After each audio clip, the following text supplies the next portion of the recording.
206 सीटें। एक ही दिन में 15 साल की सरकार अचानक खत्म हो गई। जो 15 साल से बंगाल की मालिक थी, वो दीदी आज अपने ही घर, अपने ही मोहल्ले भवानीपुर में हार गई।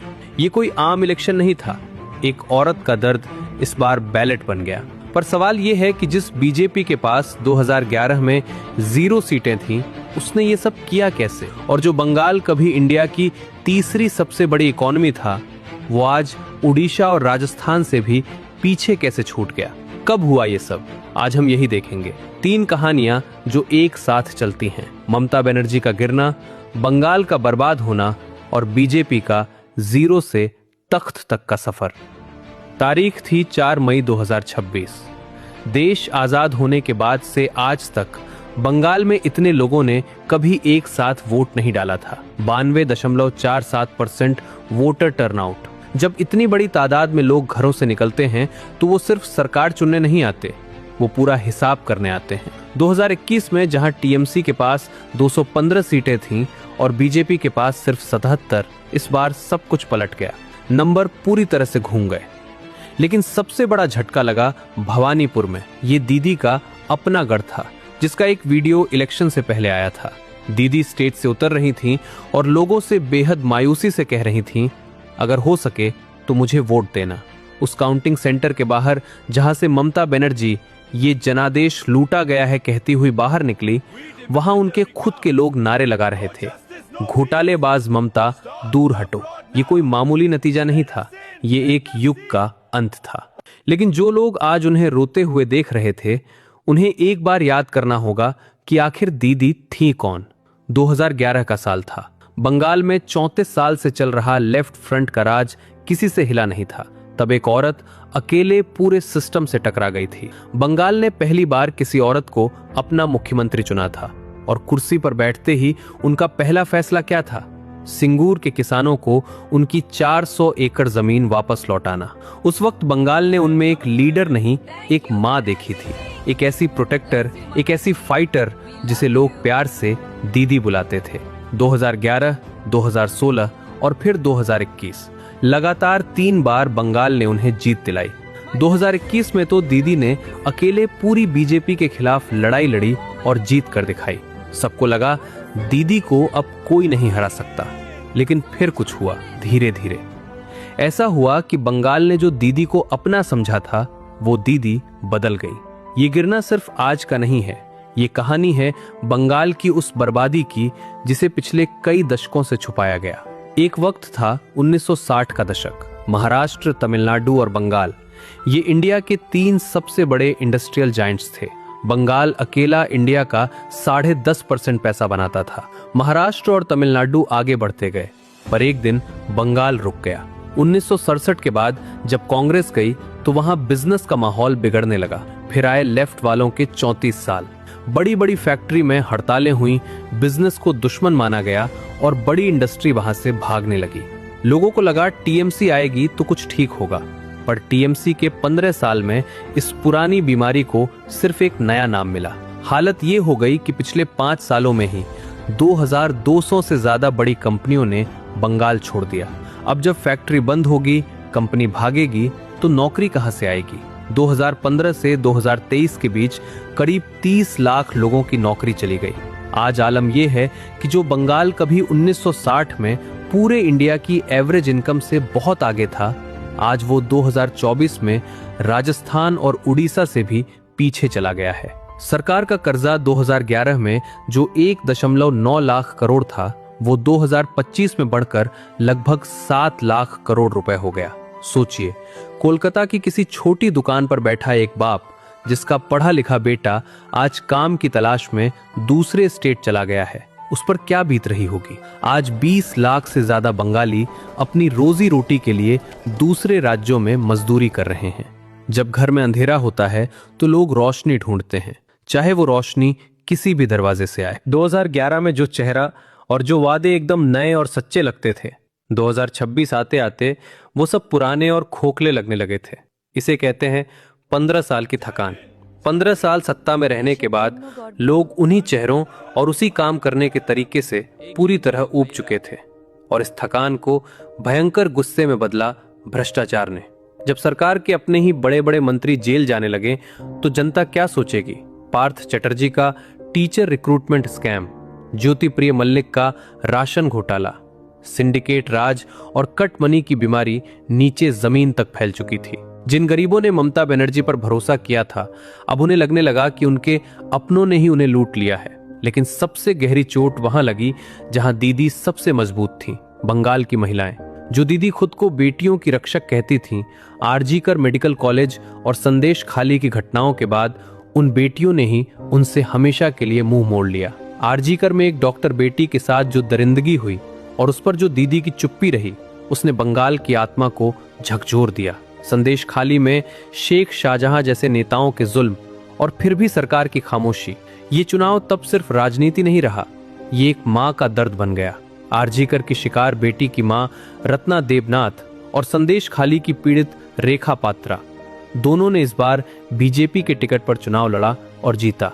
ये सिर्फ एक चुनावी जीत नहीं थी, ये बंगाल की औरतों का रोष था, जिन्होंने एक निजी त्रासदी को ममता बनर्जी के खिलाफ सबसे बड़े हथियार में बदल दिया। इसके साथ ही बंगाल का सामाजिक ताना बाना भी तेजी से बदल रहा था। सालों से चली आ रही मुस्लिम तुष्टीकरण की राजनीति को बीजेपी ने इस बार पूरी तरह से पलट दिया। बंगाल में करीब 27% मुस्लिम आबादी है। टीएमसी हमेशा उन पर निर्भर रही, लेकिन इस बार लेफ्ट कांग्रेस और एजेयूपी जैसी पार्टियों ने उस मुस्लिम वोट बैंक में भी सेंध लगा दी। और दूसरी तरफ जो शहरी हिंदू वोटर था, वो पूरी तरह से गोलबंद होकर बीजेपी के साथ जा खड़ा हुआ। और जो बची खुची कसर थी, वो पूरी कर दी चुनाव आयोग की वोटर लिस्ट के रिवीजन ने। चुनाव से ठीक पहले करीब 90 लाख लोगों के नाम वोटर लिस्ट से हटा दिए गए। ये कुल वोटरों का 12% था। अकेले भवानीपुर में करीब 50,000 नाम काटे गए। जो लोग सालों से टीएमसी की ढाल बने हुए थे, वो इस बार वोट ही नहीं डाल पाए। ममता बनर्जी इसे जनादेश की लूट कहती रहीं, लेकिन नुकसान हो चुका था। इन सब के बीच पिस रहा था बंगाल का युवा, वो युवा जो न टीचर बन पाया न कांस्टेबल, क्योंकि हर नौकरी तो किसी न किसी घोटाले में बिक चुकी थी। बंगाल का पढ़ा लिखा बेटा बाहर धक्के खा रहा था। इसलिए इस बार का वोट सिर्फ ममता को हराने के लिए नहीं था, ये वोट उस युवा ने अपनी खुद की जिंदगी और भविष्य बचाने के लिए दिया था। ये एक इलेक्शन नहीं था, ये 15 साल का हिसाब था। अब ये समझना जरूरी है कि ये सब हुआ कैसे। क्या बीजेपी सिर्फ टीएमसी की गलतियों की वजह से जीती? नहीं, ये कोई रातों रात हुआ चमत्कार नहीं था। ये 20 साल की एक सोची समझी रणनीति थी। एक ऐसी पार्टी का अंडरडॉग सफर जिसे कभी बंगाल में कोई पूछता तक नहीं था। साल 2001 में बीजेपी के पास सिर्फ 2 सीटें थी। 2006 के विधानसभा और 2004 के लोकसभा चुनावों में 0 सीटें। उनका वजूद तक नहीं था। 2014 में जब मोदी लहर आई, तब भी इनका वोट शेयर 6% से बढ़कर 16% तो हुआ, लेकिन 2016 के विधानसभा चुनाव में सीटें मिली सिर्फ 3। असली भूकंप आया 2019 के लोकसभा चुनाव में, जब बीजेपी ने 42 में से 18 सीटें जीत ली और यहीं से गेम पलटना शुरू हुआ। टीएमसी के ही सबसे मजबूत नेता शुभेंदु अधिकारी अपनी पार्टी छोड़कर बीजेपी में आ गए। वो अपने साथ अंदर की सारी कमजोरियां और हथियार लेकर आए। 2021 में ममता भले ही जीत गई, लेकिन बीजेपी 0 से सीधा 77 सीटों पर पहुंच गई। 10 साल में 0 से 77। अगले 5 साल बीजेपी ने सिर्फ रैलियां नहीं की, हर एक बूथ पर जाकर जमीनी काम किया। उन्होंने बंगाल के गरीब को सीधा प्रधानमंत्री की योजनाओं का सपना दिखाया। आयुष्मान भारत, पीएम आवास योजना, वो भी बिना किसी सिंडिकेट कट के। नॉर्थ बंगाल पहले से ही बीजेपी का गढ़ था, वहां से वो और मजबूत हुए। मोदी और अमित शाह ने अपनी रैलियों में लड़ाई झगड़े की नहीं, एस्पिरेशनल बंगाल यानी तरक्की की बात की, जिसने मिडिल क्लास और बिजनेस करने वालों को अपनी तरफ खींच लिया। श्यामा प्रसाद मुखर्जी का नाम लेकर, जो खुद बंगाल से थे, बीजेपी ने एक इमोशनल रिश्ता भी जोड़ लिया और इसी का नतीजा था 2026 में 206 सीटें, गेम ओवर। और इसमें सबसे बड़ा रोल रहा उसी इंसान का जिस पर ममता बनर्जी कभी सबसे ज्यादा भरोसा करती थी, शुभेंदु अधिकारी। ये इंसान दीदी का सबसे भरोसेमंद सिपहसालार था, जो उनका सबसे बड़ा दुश्मन बन गया। भवानीपुर में उन्हें 15,105 वोटों से हराना ये कोई मामूली राजनीतिक बदला नहीं था, ये राजनीति का सबसे बड़ा ट्विस्ट। भवानीपुर 2011 से ये सिर्फ एक चुनावी सीट नहीं थी, ये टीएमसी की सबसे पवित्र जमीन थी।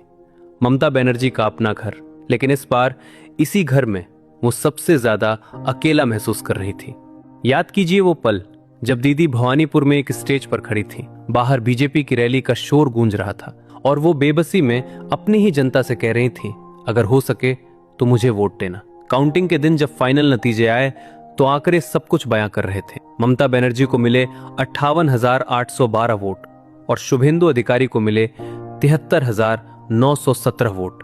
15,105 वोटों का वो फासला जिसने बंगाल का इतिहास हमेशा के लिए बदल दिया। जिस इंसान पर उन्होंने कभी आंख मूंद कर भरोसा किया था, आज उसी ने उनके सबसे मजबूत किले को ढहा दिया था। जब ममता काउंटिंग सेंटर से बाहर निकली तो वो बिल्कुल अकेली थी, हार चुकी थी। बाहर उन्हीं की जनता उनके खिलाफ नारे लगा रही थी। सच तो यह है कि भवानीपुर में सिर्फ एक सीट नहीं गई, वहां एक युग का अंत हो गया। बीजेपी के लिए ये एक बहुत बड़ी, एक ऐतिहासिक जीत है, लेकिन असल सच्चाई ये है कि उनका असली इम्तिहान अब शुरू होता है। प्रधानमंत्री मोदी ने बंगाल के युवाओं को नौकरी, महिलाओं को सुरक्षा और आयुष्मान भारत का जो वादा किया है, उसे जमीन पर उतारना इतना आसान नहीं होगा। बंगाल के नए मुख्यमंत्री के सामने सबसे बड़ा डरावना सच खड़ा है, 7 लाख करोड़ रुपए का भारी कर्ज।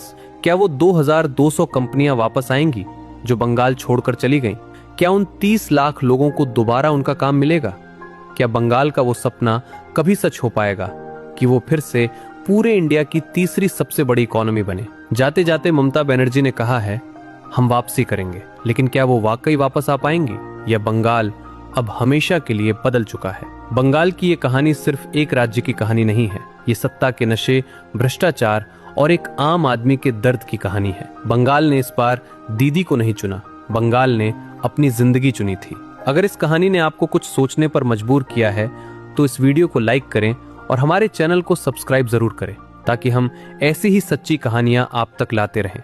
लेकिन जाने से पहले एक सवाल मैं आपके लिए छोड़ रहा हूं।